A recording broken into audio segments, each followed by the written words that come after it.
Well, good morning, everybody. It looks like we are up and running. It's 8:30. We appreciate you joining with us for the first morning session of SACRAO 2021. I'm excited that you chose to be with us this morning, and we're excited for what this session has to offer for you guys. So just to introduce myself, I'm Megan Mitchell. I'm going to go ahead and kick off just our presentation and we'll get started. So thanks again for joining. Just to tell you a little bit about what this session is going to cover, the first thing we're going to do is just introduce to you today our panelists. And then we really expect this, as you saw, to be just kind of a discussion. We want a lot of audience interaction, just a lot of talking about what this pandemic has been like for you all as a work-life balance and what that looks like for your current work environment, your current home environment, how work-life balance has been, have there been any struggles with work-life balance, and then struggles with COVID. And so we've got a couple polls we're gonna put out there for you guys. And then also we'll just kind of talk through what our experiences have been. And hopefully at the end of the day, we can just all share those common experiences and share some tips and tricks so that we can understand, as you see at the top of our slide, that one, it's okay when it's not okay, and that we're all in this together and just learn ways from each other to kind of get through what this pandemic has done to our home lives and then also to our work lives. So just to introduce myself, I'm the first panelist. My name is Megan Mitchell. I'm currently the VP for SACRAO Personal and Professional Development. So that was a good fit for this panel. But also in my home life, I am a wife. My husband is a swing shift worker at a power plant. So he never did the work from home thing. He was always required to go into work during all of this.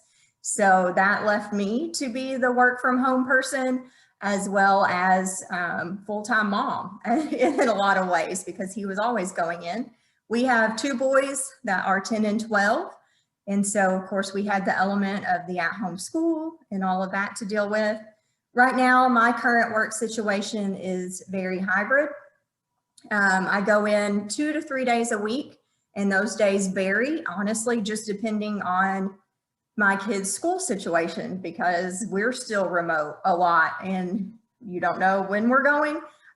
If we're going, this last week, as many of you probably experienced, we were closed all week for snow. So if it wasn't COVID, then it was snow. So just to be very transparent, we want to be open and sharing. For me, I really got in a good flow of working from home. When we left the office in March, you know, I was talking with one of my friends and we're like, man, when do you think we'll come back? Like 2 weeks? And then like 2 months later, I was in a great flow of being at home and had our routine going with my boys at school and me at my little desk in my work from home space. Loved that flexibility. And so when it was time to go back to campus, even just honestly to get the mail for a few hours once a week, really struggled with that. So that was a struggle I had. My current work-life balance, this has been the healthiest year of my life, just being very transparent. I eat out way less, obviously, and work out way more just because of having more time. I had about an hour commute to and from work, so about 2 hours of my day that I got back, and found that I fell into a really good balance of I needed a break in the middle of my day to get away from my desk and find some me time and use that to work out. And so it's been one of the healthiest years of my life. But did find that with having a desk that's set, just honestly have a big open floor plan, that having a desk that's set right in the middle of a dining room, living room, kitchen space, it was all too easy when you heard that ding of an email at 7 p.m. to wonder what it was and go sit down and answer it. So I did struggle to maintain those homework boundaries during work from home as well. So that's a little bit about my story. And at this point, I'm going to turn it over to our next panelist, Carrie Fowler. Good morning, everyone. Thanks, Megan. My name's Carrie Fowler, and I'm the Director of Parent and Family Services at NC State University. Uh, Similar to Megan, I'm a mom, I'm a wife. I actually have two little girls. The second one didn't make the cut for the photo. She wasn't with me that day at work, but their ages are 12 and 10, almost 10. And I've been work from home since March 11th of last year until January 20th. So I just started back in a hybrid model where I go in every other day and kind of do mornings and shift because both of my children are also remote. They will be remote for the remainder of this academic year. Someone just asked me about what next year looked like. I said, I'm not really sure if I can plan that far ahead yet. So let's just deal with today. When we went on March 11th last year, when we went remote, I kind of pushed back a little bit, like, oh, we'll be back here in just a few weeks. I didn't settle into the idea, just kind of took it for what it was on that day, didn't move my calendars, and was a little bit naive to what was about to happen in our world. And so looking back, I don't know if I embraced it as fully early on as I kind of wish I had, right? Hindsight's 2020, no pun there. And so, now that I'm actually hybrid, I'm kind of back into the office a little bit better. I find my groove I has just now started to set in. I'm not a great, brave, safe space here, full transparency. I am not a great stay-at-home mom. That is not where I am strong. And my children and my husband does construction and sales, so he too was, he didn't go remote. He remained in the workforce. And so we were in this really unique space of having to kind of work with one another and develop this new schedule together and this new, work from home, school at home life together. And that was a little bit of a struggle for a while there. And my children go to year-round school. So it wasn't as if in May, they went on summer break. This went on through the summer months. And so it was a little bit of a struggle early on for me to adjust. Kind of in a snapshot looking back, very high levels of productivity. I just dove right in. I mean, we were very busy. Again, I work with parents and families. There was plenty of work to be done. And as a team, we got a lot done. We accomplished quite a bit.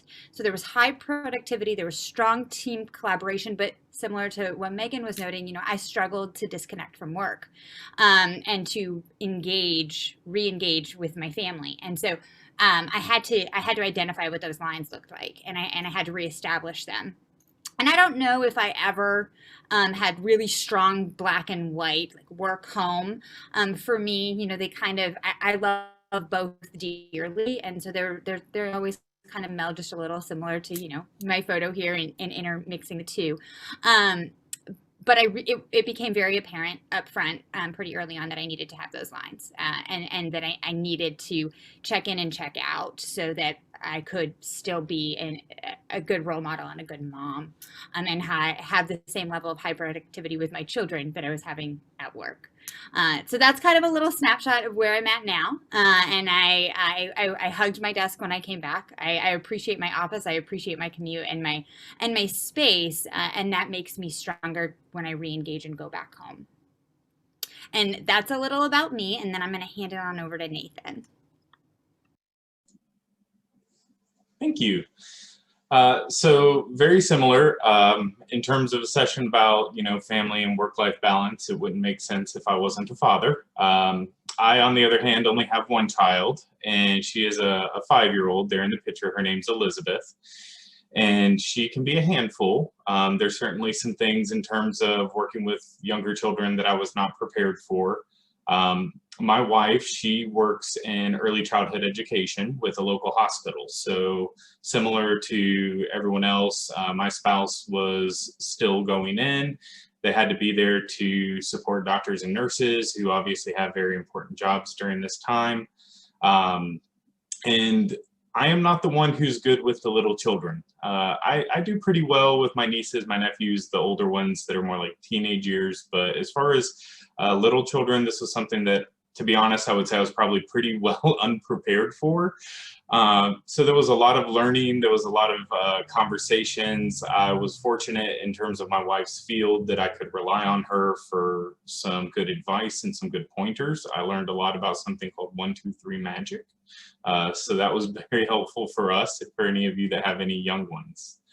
As far as work environment, we are currently in what I would call a hybrid flexing work environment. We go in 1 week per month, roughly. So we have about 4 groups that rotate out each week. My schedule is a little bit more flexible in that I have some morning commitments with regards to homeschooling for my daughter. And that has actually kind of made it to where even on those weeks I'm in, there's a portion of the morning I'm at home, and then I can take her to some family on the way into work, and then I'll have some time for myself. And I apologize if you do hear any interruptions. That would be my little one. And I would say that something as far as for me switching my work environment that worked really well for me was that I had a dedicated home office set up. And so it was very easy for me to kind of flip a switch and then be good to go as far as working from home. And I apologize, I have somebody knocking at the door, so give me just one moment here.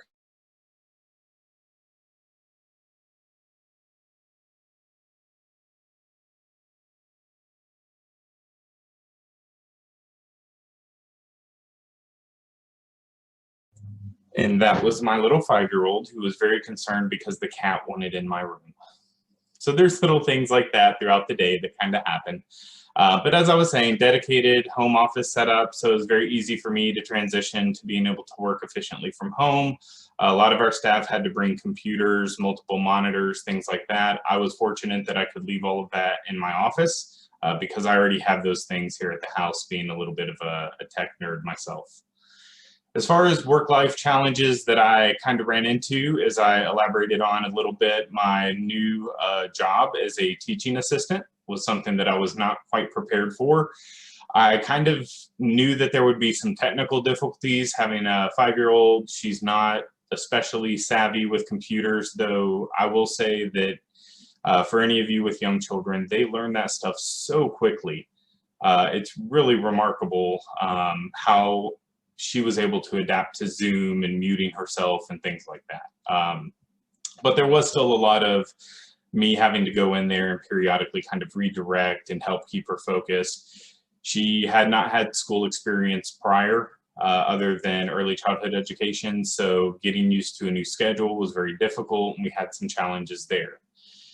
And then, like many people, we had some significant work hours required as far as our responses to COVID. At the University of Kentucky, we had made significant changes to our schedules for the summer and the fall semester, and that required a lot of manual work, a lot of proofing, a lot of coordination with various other areas. There were times I would be on calls with our ITS department late into the hours. I would be on calls with our university registrar, my supervisor, until sometimes 2 a.m. or 3 a.m.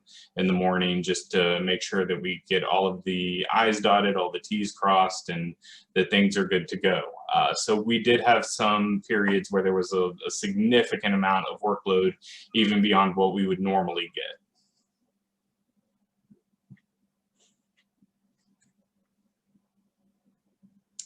And then just last, as far as overall aspects in terms of some of the things that I've enjoyed that have been very helpful for me, similar to others, the ability to have flexibility has been a big one for me.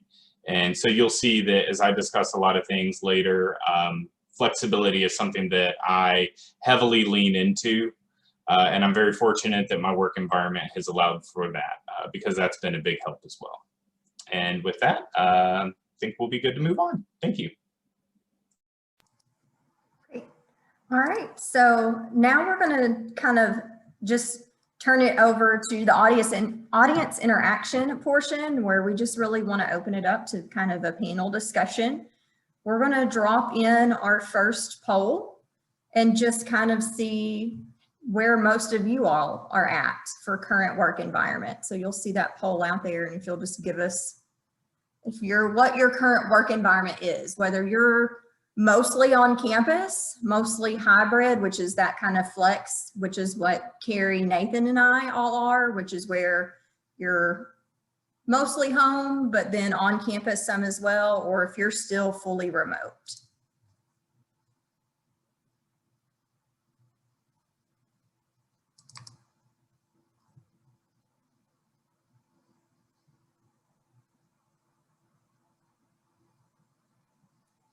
So it looks like we've got a pretty good mix in, and it looks like it's about a 50-50 split really between hybrid and fully remote. So that's kind of surprising to us. I think in our little bubble of just having the pre-presentation talks with us, we assumed, oh, there we go. Sorry. So hopefully you can see those results. I stopped sharing them for a second so that we can share them. But it looks like there's about 14% that are fully back on campus. I'd be interested to know just if you want to, do we have chat? I don't know if we have chat. Yeah, okay. You know, I know my boss is an associate dean, and he never really left campus. Even when COVID hit, he was still always on campus. So I'm wondering if those are maybe upper level administration positions where you never fully left campus, but it looks like most people are either in a hybrid scenario or still fully remote. So feel free to unmute or to pop into the chat and just kind of talk about your experience with that. So it looks like there was a university that came back on August 1. Was that everybody came back on August 1? That was everybody came back August 1. Okay, great.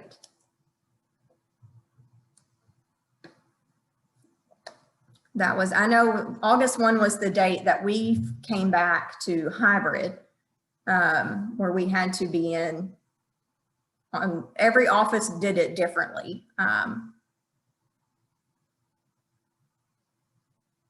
Okay, so Nanette, you did a hybrid return in August, and now all employees back as of March 1.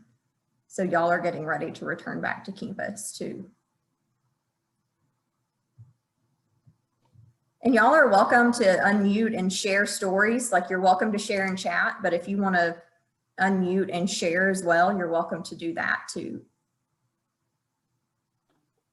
Hi, Yeah. This is Melody at Sherman College in South Carolina, and we came back in the fall in a hybrid model. But then for the winter, which is, we're on quarter system, so right now we're back almost full-time, with the exception of people who still have to quarantine or whatever their situation may be, that they have to do an online, take their course online, you know, for a day or 2 weeks or however long like that. We still have that set up, but we're supposed to be on in person most of the time. Okay, great. Thanks for sharing. So for those of you that are fully back, I would just be curious to know, like, how was that transition? You know, what was it like to return after so long of either being hybrid or remote to being fully back on campus? Is there anybody that's willing to share that experience? Yeah, so my name is Shane Cowden. I'm from Tusculum University in Tennessee. We started hybrid, honestly, I think around May. So we would have come in like twice a week, and then by August we were back full time. We're a small college. We don't we only have around 1,500-1,600 students, so it's, there's not a lot going on, but it definitely, we kind of still go day to day on some things in terms of being ready to work at home at any chance. And I still occasionally work from home. I have a 5-month-old, so things happen and we have to, but we, with the snow and everything, like the weather that we've gotten, kind of the benefit of going into that hybrid and being able to work from home is everyone in our office now has the capability to not lose a day for snow, which is a benefit and a, you know, upsetting at times, but it means we don't have to shut down school operations at least. Great, thanks for sharing. It looks like in the chat, I just want to put out, we have somebody, Megan, that works for George Mason University, and they were originally told they wanted a 50% phase in by the beginning of the spring semester, but then the COVID numbers began to rise drastically, so they've halted that. They do have some office members that are volunteering to go in once or twice a week, but majority of them are staying fully remote. So I think that will be interesting to see for larger universities as they do return to more full-on operations, if that does result in an increase of cases. Hi, my name is Lindsay Sullivan. I work for Nations University, and we're a bit of an odd duck. We're an online university, and so we've been remote. Our staff is all over the country. I'm in Maryland. But with my kids now coming up on a year being at home schooling, virtual schooling, and the fact that the majority of our students are international, I do have it's very blurred, the lines of when I work, because my kids need me during the day and then my international students need me in the evening.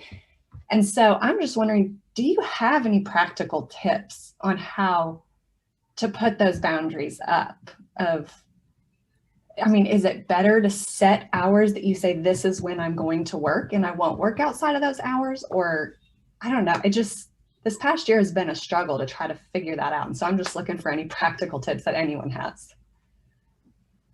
I think for me, I had to go back to when I was in the office, I had very defined hours of 7:30 to 4, and those were my hours. And that wasn't to say if I got an email from my boss on my phone outside of those hours that I wouldn't respond to that if needed.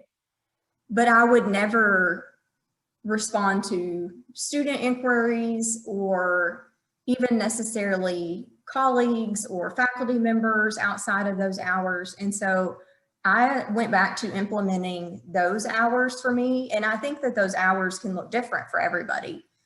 But I had to kind of take a step back and re-implement those hours.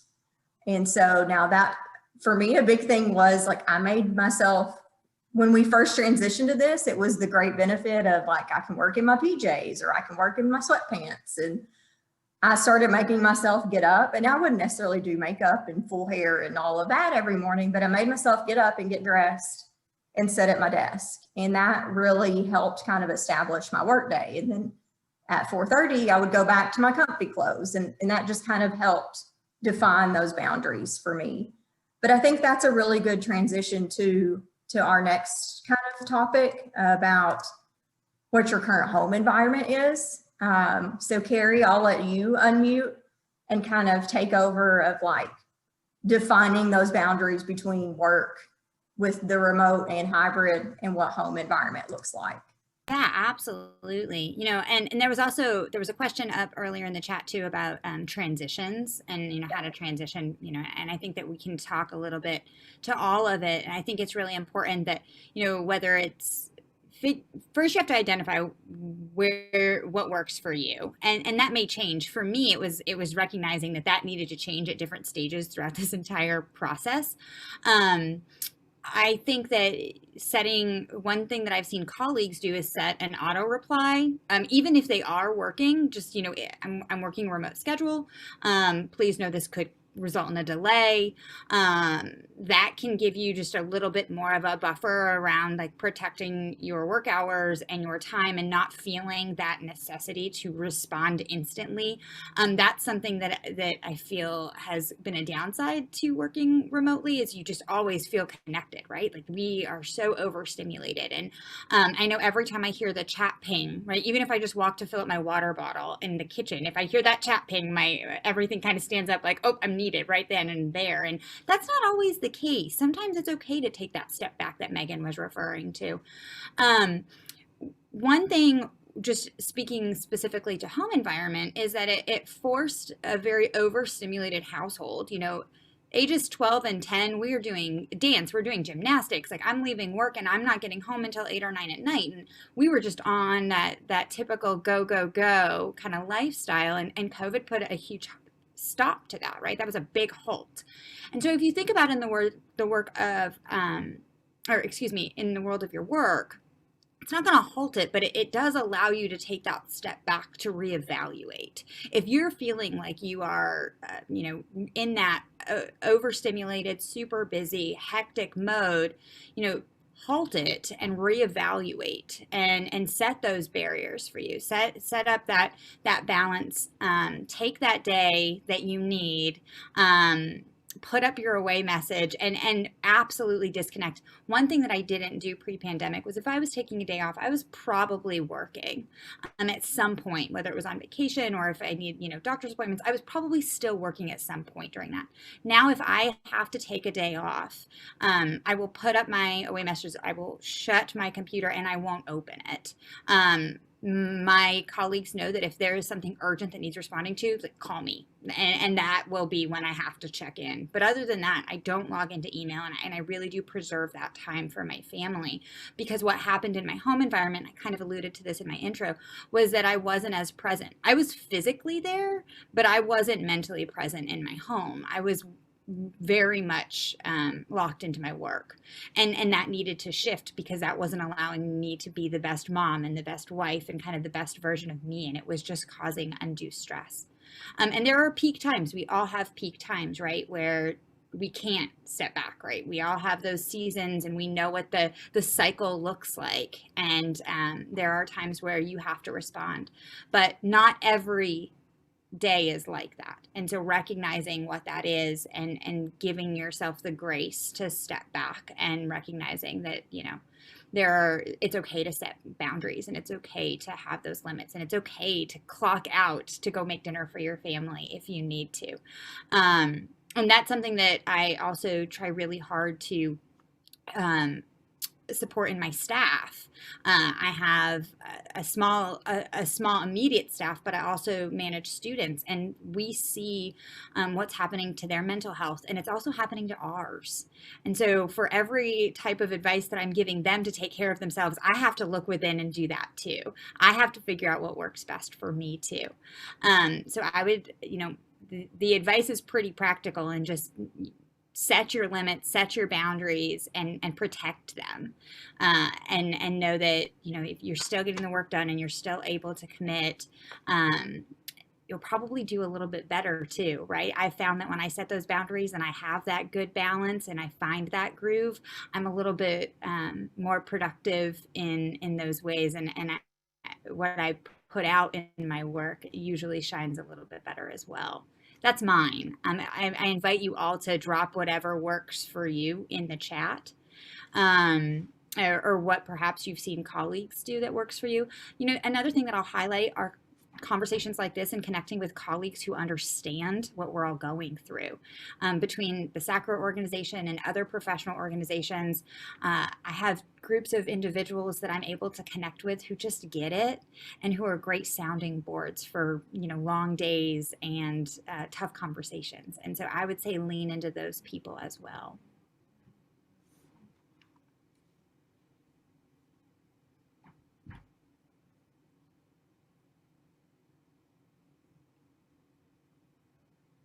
I don't know if I missed anything in the chat.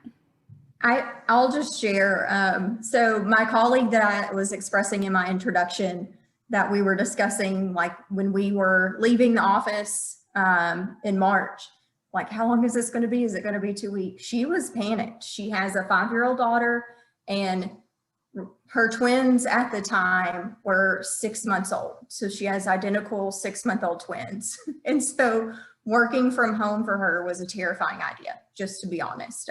That's a lot.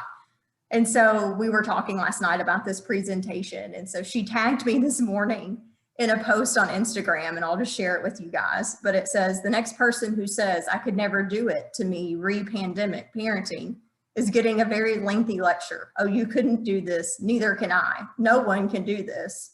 We haven't been given a special superpower to get us through this pandemic. So I just think that that's very realistic. Like, there's no magic answer. There's no super fix. You just have to learn those boundaries for you. You have to try different things for you.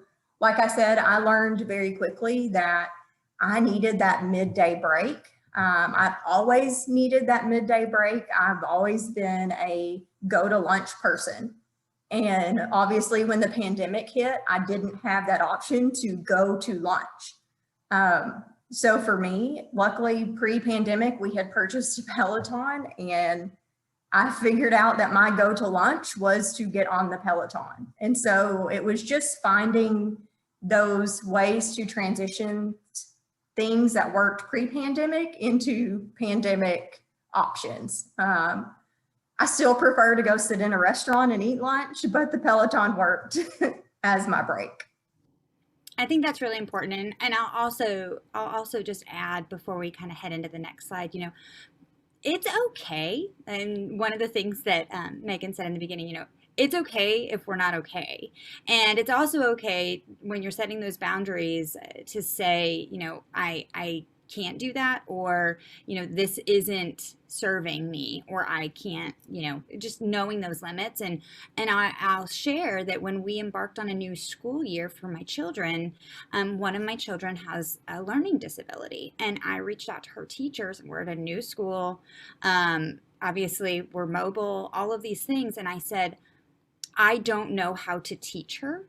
I didn't go to school to be a teacher. I know how to do the homework thing. I know how to support, but I really need you to lead this conversation. Like, I need you to be her teacher and tell me what I can do as mom to support. But I have my full-time job, and we need to have some of those boundaries in our home, because if I'm trying to teach her all day and do homework all night, it's going to create an unhealthy relationship between her and I, because we struggle in this area. And having that conversation made me feel like the worst parent, because I wasn't able, or I should say going into that conversation, because I wasn't able to sit next to her and help her, you know, hit her stride. But I knew that realistically that I didn't have the tools to do that for her. And the teacher so appreciated my honesty with them about that, and has since said, okay, this is what you can do. And it's made what could be a very stressful situation that much better. So sometimes having those really raw, honest conversations of what you're able to do and not able to do helps set those boundaries for you. And that's just my personal example on that. But I'm gonna stop talking and head it and toss it over to Nathan. All right, so we have another poll real quick for you that we're going to go ahead and launch. But just in terms of time, I'm just going to kind of continue to discuss a little bit as people will take about a minute to fill out that poll, just to get an assessment as to how you feel that your work-life balance is in its current form. I can say for me, when I first started working from home, I was pretty excited about it. I was, again, one of the rare people. I have a setup, being kind of a nerd, that it was really easy for me to adapt to kind of a home office environment. And I knew I wouldn't struggle with productivity from lacking of monitors or tech issues or things like that. So I felt like, okay, you know, this is going to be a pretty good opportunity. I'm going to have some benefits, and that I don't have a commute, because at the time I lived about 45, 50 minutes away in another city. But over the summer, during pandemic, we relocated and moved closer to where I work here in Lexington, Kentucky. So that took on kind of its own area of kind of personal life balance stuff that we had to account for. Go ahead and wrap that polling and share our results. So it looks like the vast majority of people feel like they're doing pretty good. Maybe some of that's been influenced by stories that we've been sharing, because I can tell you that initially I thought that I was doing a really bad job in terms of my work-life balance. And the more I talk to other people, the more I realize, okay, you know what, actually I'm not. I'm actually doing pretty good. And it's just that without that communication, without working with peers, leaning on them, having those discussions, it's just hard to gauge that kind of thing. So as you have undoubtedly had the opportunity to reach out and talk to more parents and other people who are working from home that may have other types of specialized individuals in their house that have needs, in-laws, things like that, then you can kind of get a sense for where you really are in terms of things. Because as we said at the beginning, everybody's kind of in that same boat. None of us are especially okay, and that's okay. But for me, what I found was just the sheer amount of things that had to be done at the time that we had initially gone through to make adjustments to our schedule in response to COVID. So being in the registrar's office, that meant that there was a significant amount of things that needed to be adjusted or changed. A lot of it had to be done for the first time, so there wasn't really a playbook to guide us on how to do this. We are on an SIS that's very unique for us. Might as well be a homegrown SIS. So there were limitations in terms of reaching out to peer institutions to ask them, hey, how are you doing this? Or being able to rely on vendors to provide some of that information. So there was a lot of in-house coding to make the adjustments that we needed and to make them work, which meant there was a lot of testing to go along with that and a lot of proofing. So during that initial time, I was really struggling, and what I found to work for me, and being a person that normally does not make a lot of lists or likes to adhere to a very strict schedule, I like to be very flexible in my time, that was not working. And that's because while I can work in that environment, my daughter can't. And so it was very difficult for her with school. She has certain times when she takes breaks that she wants to engage and do things. And so ultimately what my wife and I sat down and did is create a schedule. So we actually have almost like a school. We have a menu that's on the refrigerator, and it's probably the most stereotypical like work from husband thing that, oh, I don't know what to make for lunch, or I don't know what to make for breakfast. So we have this menu, and I just go and I look at the fridge and I say, okay, today is cereal, yogurt, and sliced apples. Cool, easy enough, put that together. And then we have our breakfast, and then I can go ahead and get started on lunch. And while that kind of thing is a little silly sounding, it's actually helped me in terms of saving a lot of time, because I look at that and I know immediately what I need to grab and what I need to do to make it. I don't have to think, well, what do I feel like today? And, you know, asking my daughter, well, what do you want to eat for lunch? And trying to have that debate with a 5-year-old. And she loves the schedule. She loves to go up and to look at it and say, what are we doing today? And to try to read the words, because they're learning that in school. Additionally, we built the schedule to work around my daughter. She has a couple of breaks. She has like a 5-minute break at 9 o'clock and a 15-minute break at 10 o'clock. And so I work in those breaks to my own schedule. I try to avoid scheduling meetings during those times whenever I can. But what that allows me to do on the new schedule is to spend that time with her for 5 or 15 minutes. We will run around in a circle in the living room playing the chasing game, as she calls it. We'll blow bubbles, and she'll run around and try to pop all the bubbles before they hit the ground. So there's a lot of little games.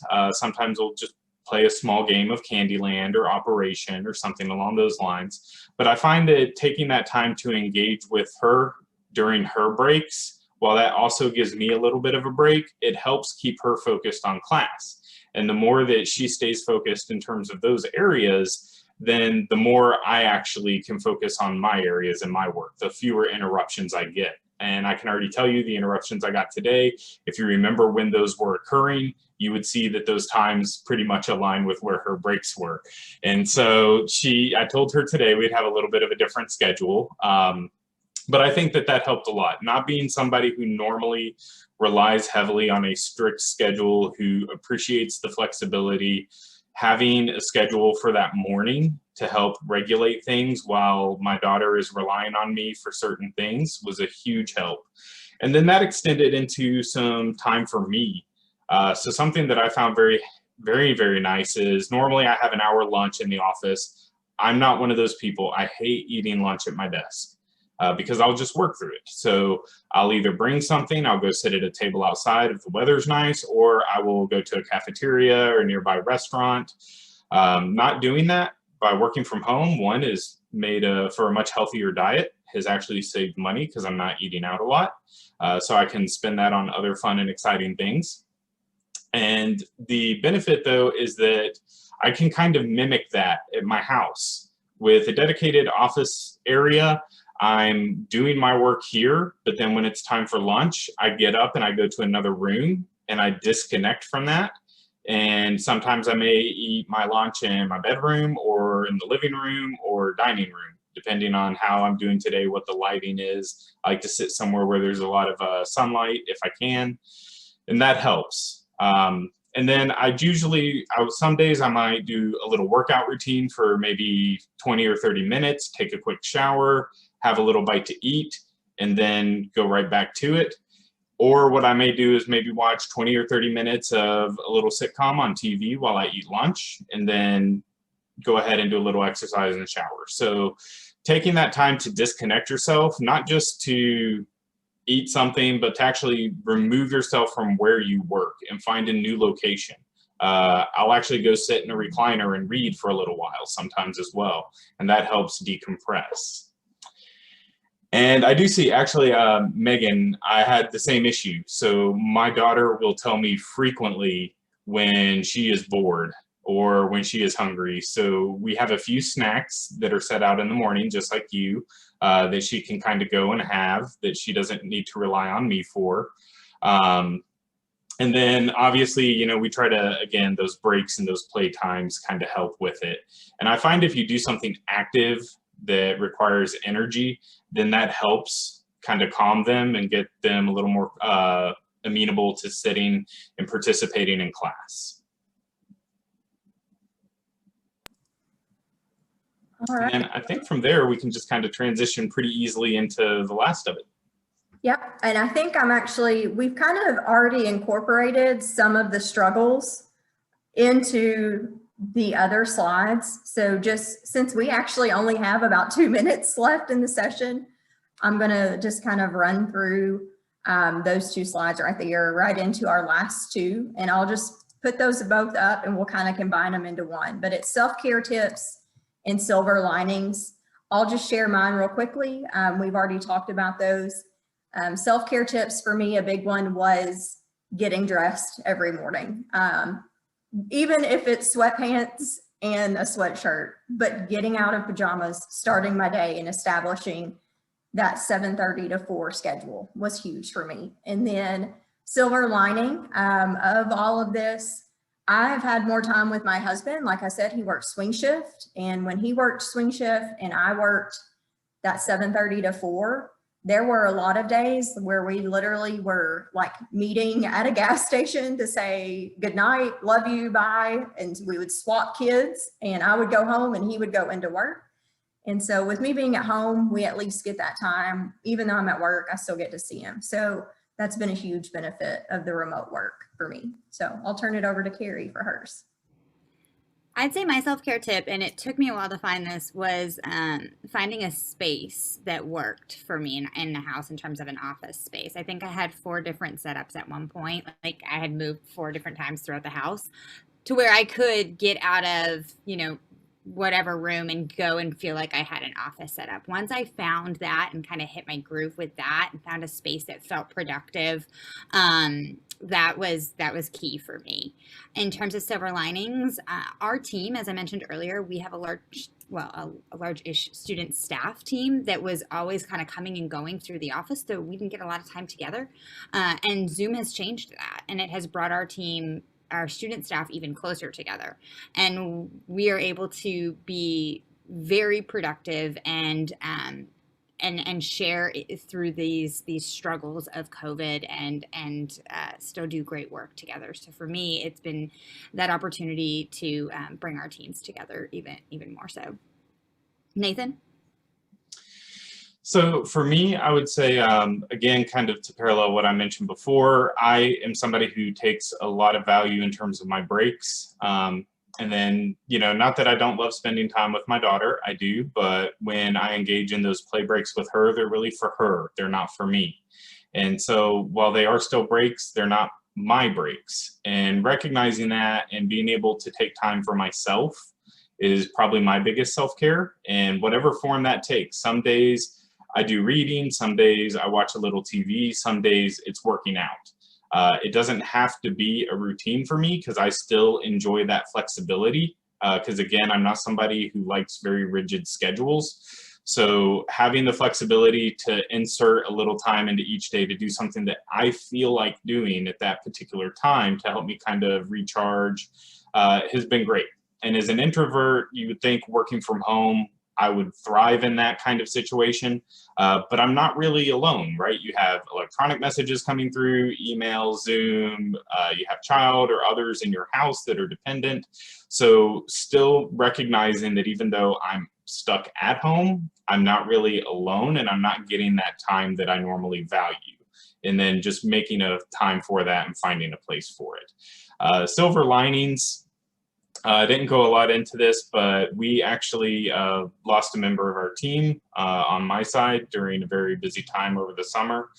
And so it was very difficult for us in terms of workload, but our office as a whole was very willing to pitch in and to help out with the responsibilities because we all recognized that we had a core mission that needed to be done for the benefit of our students and for the institution. And so we had some temporary reassignments to my team to help with that workload increase. My supervisor, I've been very honest with her in terms of, how am I doing today? Is it rough? Am I on the verge of tears? Am I doing pretty good? Do I have issues? She notices when I send an email at 2 a.m. and she checks in with me that next morning to say, hey, I saw you sent some really late emails. Are you good? So having that kind of relationship with somebody where they're going to show you concern, they're going to take note of these things, and they're going to put in effort to try to help you out has been very good. And it's really helped to reaffirm my faith in the people that I work with so that I know that they've got my back and I've got their back.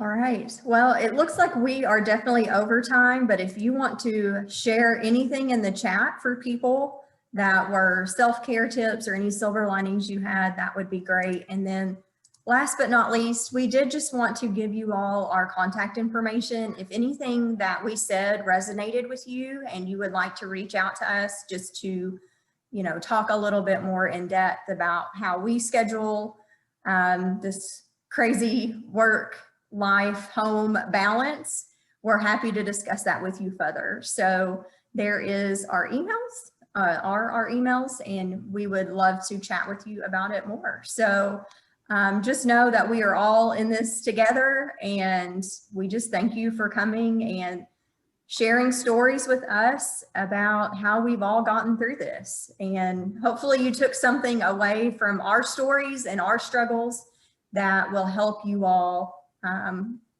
get through it as we continue to mold and learn what's coming next with all of this. So. And I will echo, I know some people in chat have already mentioned that if anybody needs someone to talk to or is having issues, to reach out. And that's the same for me. I'm not normally a very social person, but I've found that during this time I can be quite chatty, and I do love to share experience. So if anybody is struggling with anything, if they want to just talk to somebody and they need an ear, I know that our situations are all different, But feel free to reach out to me at any point. I'm more than happy to set up a short Zoom call just to chat and share a little bit and maybe help each other out. And I'll just echo that. I'm happy to connect at any time. I'll hop on a phone call, a Zoom call, whatever anyone needs. It's always nice to connect. Absolutely. Thanks so much, everybody. Thank you all and have a wonderful day. Enjoy the conference.